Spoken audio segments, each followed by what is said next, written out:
अस्सलाम वालेकुम, सत श्री अकाल और आदाब। दोस्तों कल एक वीडियो की बलूचिस्तान ते और जो मैं वो वीडियो की तो उदों नुकसानात दा हजम जिहड़ा है साइज़ है वो वाला नहीं सीगा। बाद च जिहड़ियां रात तक रिपोर्ट्स आईयां और हुण तक दी सूरत हाल है उनके मुताबिक बलूचिस्तान दे विच जिहड़े मुख्तलिफ हमले होए उनदे विच 40 लोग जिहड़े ने वो जां बहक होए ने, शहीद होए ने। तो जवाबी कार्रवाई जी है लॉ इनफोर्समेंट एजेंसीज़ की उनदे विच 21 दहशतगर्द जिहड़े ने और शरपसंद जिहड़े ने वो हलाक होए। जिहड़े शहीद होने वाले ने उन्हां च 14 सिक्योरिटी एहलकार ने। तो इहदे विच तुसीं कल दी वीडियो से देखा कि जिहड़े 22 पंजाबी सन शहीद होए तो उन्हां दे विच एक होर इजाफा हो गया, जिहड़े जख्मी सन एक उहदे विच वो भी शहीद हो गया।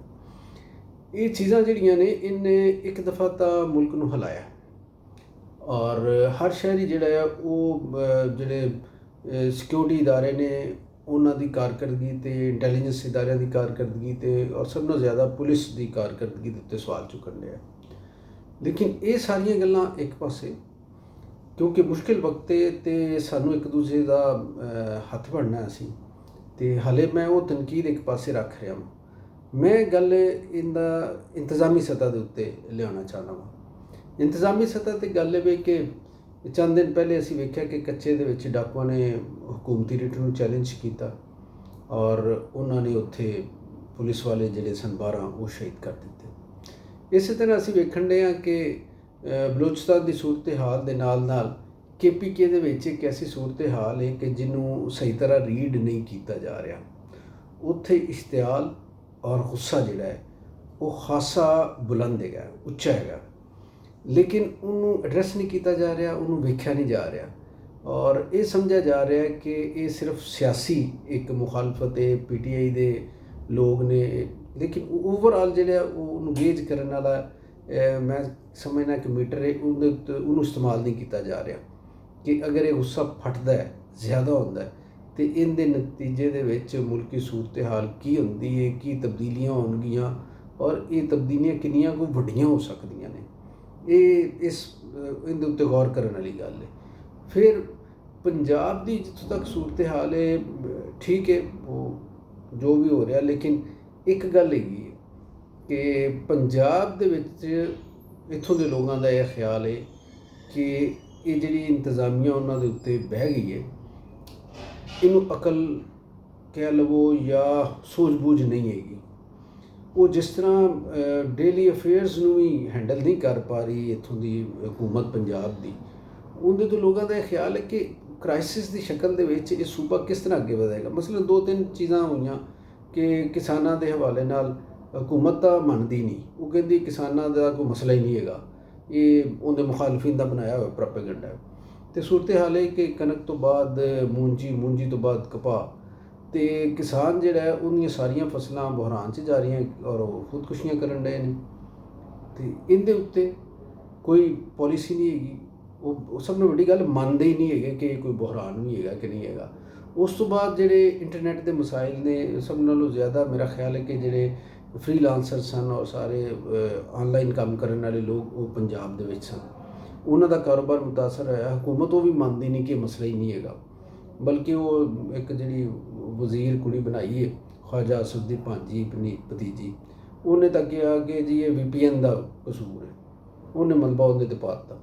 खैर, तो ये गल्लां हैगियां कि मुल्क नूं संभालने वाला कोई नहीं है। मसाइल जिहड़े हैगे ने उन्होंने हसी मजाक दे विच, हासे दे और तंज दे विच उड़ा दिता जाता है। तुसीं किसी वजीर नाल गल करो, वो उन्होंने एक जुगत दे विच, टीचर दे विच उड़ा देगा, तो वो लोग हसणगे उहदे इर्द गिर्द, ते बस आई गई गल। तो सहाफ़ी सवाल की करे, उन्होंने जवाब ही नहीं मिलता या जवाब देने वाले लोग ही नहीं है।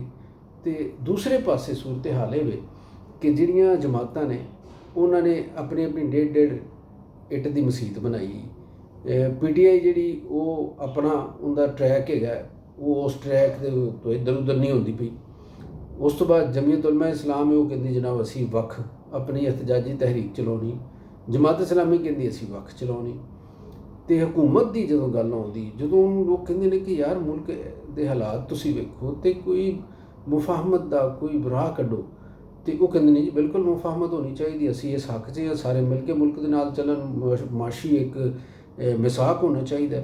ਔਰ ਫਿਰ ਉਸ ਤੋਂ ਬਾਅਦ ਉਹ ਜਦੋਂ ਸਟੇਟਮੈਂਟ ਤੋਂ ਅੱਗੇ ਦੀ ਗੱਲ ਆਉਂਦੀ ਤੇ ਆਪਣੇ ਉਹੀ ਧਾਦੀ ਜਿਹੜੇ 2-4 ਹੈਗੇ ਨੇ, MQM ਹੈਗੀ ਹੈ, ANP ਨੂੰ ਬੁਲਾ ਲਿਆ, ਉਹ ਕਦੀ ਆ ਜਾਂਦੀ, ANP ਇਹਨਾਂ ਦੇ ਨਾਲ ਕਦੀ ਨਹੀਂ ਆਉਂਦੀ, ਪੀਪਲਜ਼ ਪਾਰਟੀ ਹੈ, ਬਸ ਇਹ 2-4 ਜਮਾਤਾਂ ਮਿਲ ਕੇ ਬਹਿ ਕੇ ਤੇ ਇਹ ਜਨਾਬ ਕਰ ਬਸ ਇਹਨਾਂ ਨੂੰ ਪੋਰਸ਼ਨ ਜ਼ਰਾ ਕੱਢਣ ਕਿ ਜਿਹੜੀਆਂ ਹਕੂਮਤ ਦੇ ਵਿੱਚ ਜਮਾਤਾਂ ਨੇ ਇਹਨਾਂ ਨੂੰ ਟੋਟਲ ਵੋਟ ਕਿੰਨਾ ਪਿਆ ਔਰ ਕਿੰਨਾ ਵੋਟ ਜਿਹੜਾ ਇਹਨਾਂ ਦੇ ਮੁਖਾਲਫਿਨ ਨੂੰ ਪਿਆ, ਤੇ ਫਿਰ ਕਿੰਨਾ ਵੋਟ ਜਿਨ੍ਹਾਂ ਨੇ ਨਾ ਹਿਜ਼ਬ ਇਖਤਲਾਫ ਨੂੰ ਵੋਟ ਦਿੱਤਾ ਤੇ ਨਾ ਇਹਨਾਂ ਨੂੰ ਵੋਟ ਦਿੱਤਾ, ਤੇ ਉਹ ਲਾਜ਼ਮੀ ਨਹੀਂ ਹਕੂਮਤ ਦਾ ਵੋਟ ਹੋਵੇ।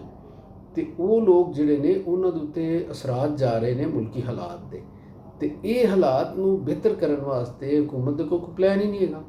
ਹਕੂਮਤ ਵੱਡੀਆਂ ਗੱਲਾਂ ਕਰਦੀਆਂ, ਵਜ਼ੀਰ ਆਜ਼ਮ ਸਾਹਿਬ ਕਹਿੰਦੇ ਨੇ ਕਿ 5 ਸਾਲਾ ਮਨਸੂਬਾ ਬਣਾ ਦਿਆਂਗੇ, ਅਸੀਂ ਖੁਸ਼ ਹੋਏ ਕਿ ਜੀ ਠੀਕ ਹੈ, ਚੰਗੀ ਗੱਲ ਹੈ, ਮਾਸ਼ੀ ਬਹਾਲੀ ਦਾ 5 ਸਾਲਾ ਮਨਸੂਬਾ। ਫਿਰ ਉਹਨਾਂ ਨੇ ਕਿਹਾ ਜੀ ਕਿ ਇਦਾਰਿਆਂ ਦੇ ਵਿੱਚ ਰਿਫਾਰਮਸ ਲੈ ਕੇ ਆਵਾਂਗੇ, ਉਹ ਰਿਫਾਰਮਸ ਦੀ ਵੀ ਅਸੀਂ ਗੱਲ ਕੀਤੀ। ਪਹਿਲੇ 5 ਵਜ਼ਾਰਤਾਂ ਦੀ ਕੀਤੀ ਕਿ ਉੱਥੇ ਜਿਹੜੇ 14 ਮਹਿਕਮੇ ਨੇ ਉਹਨਾਂ ਨੂੰ ਖਤਮ ਕਰਕੇ ਇੱਕ ਦੂਸਰੇ 'ਚ ਜ਼ਮ ਕੀਤਾ ਜਾਏਗਾ। ਉਸ ਤੋਂ ਬਾਅਦ 4-5 ਹੋਰ ਮਹਿਕਮੇ ਆ ਗਏ, ਅਸੀਂ ਵੀ ਚਲੋ ਠੀਕ ਹੈ, ਲੇਕਿਨ ਜਿੱਥੇ ਖਰਚੇ ਘੱਟ ਹੋਣੇ ਚਾਹੀਦੇ ਨੇ ਉਹ ਕਮੀਨਾ ਦਾ ਸਾਈਜ਼ ਹੈ। ਉਹ ਵਜ਼ੀਰ ਆਜ਼ਮ ਦੇ 3-3 4-4 ਜਿਹੜੇ ਹਾਊਸ ਨੇ, ਵਜ਼ੀਰ ਆਜ਼ਮ ਹਾਊਸ, ਉਹਨਾਂ ਦੇ ਵਿੱਚ ਕਮੀ ਦੀ ਜ਼ਰੂਰਤ ਹੈ। ਉਹ ਜਿਹੜੇ ਅਖਰਾਜਾਤ ਪ੍ਰੋਟੋਕੋਲਸ ਦੇ ਉੱਤੇ ਹੋ ਰਹੇ ਨੇ, ਜਿਹੜੇ ਅਖਰਾਜਾਤ ਉਹਨਾਂ ਦੇ ਜ਼ਾਤੀ ਖਿਲਾਰ ਦੇ ਵਿੱਚ ਹੈਗੇ ਨੇ, ਉਹਦੇ ਵਿੱਚ ਕਮੀ ਹੋਣੀ ਚਾਹੀਦੀ, ਦੌਰਿਆਂ ਦੇ ਉੱਤੇ ਹੋਣੀ ਚਾਹੀਦੀ। ਜਦੋਂ ਰਿਜ਼ਲਟ ਕੋਈ ਨਹੀਂ ਆ ਰਿਹਾ, ਕਾਹਦੇ ਦੌਰੇ ਤੁਸੀਂ ਕਰਨ ਡਏ ਜੇ? ਤੇ ਇਹ ਸਾਰੀਆਂ ਚੀਜ਼ਾਂ ਜਿਹੜੀਆਂ ਨੇ ਇਹਨਾਂ ਨੂੰ ਘੱਟ ਕਰਨ ਦੀ ਜ਼ਰੂਰਤ ਹੈ। ਤੇ ਹਕੂਮਤੀ ਸਾਈਜ਼ ਘੱਟ ਹੋਣਾ ਚਾਹੀਦਾ, ਅਖਰਾਜਾਤ ਘੱਟ ਹੋਣੇ ਚਾਹੀਦੇ ਨੇ। ਔਰ ਉਸ ਤੋਂ ਬਾਅਦ ਤੁਸੀਂ ਇਹ ਵੇਖੋ ਕਿ ਮੁਲਕ ਦੇ ਵਿੱਚ ਬਿਲਕੁਲ ਬੈਰੂਨੀ ਜਾਰਹੀਅਤ ਹੋ ਰਹੀ ਹੈ, ਬੈਰੂਨੀ ਤਾਕਤਾਂ ਇੱਥੇ ਐਕਟਿਵ ਹੋ ਗਈਆਂ ਨੇ। ਤੇ ਜਦੋਂ ਬਾਹਰ ਦਾ ਦੁਸ਼ਮਣ ਐਕਟਿਵ ਹੋ ਜਾਵੇ ਜਾਂ ਉਹਦੇ ਕੋਲੋਂ ਤੁਹਾਨੂੰ ਲੱਗੇ ਕਿ ਕੰਮ ਖਿਲਰ ਗਿਆ ਹੈ, ਤੇ ਫਿਰ ਤੁਸੀਂ ਆਪਣੇ ਦੋਸਤਾਂ ਨੂੰ, ਆਪਣੇ ਘਰ ਵਾਲਿਆਂ ਨੂੰ ਕੁੰਝਦੇ ਜੇ, ਉਹਨਾਂ ਨੂੰ ਇਕੱਠਾ ਬਿਠਾਉਂਦੇ ਜੇ।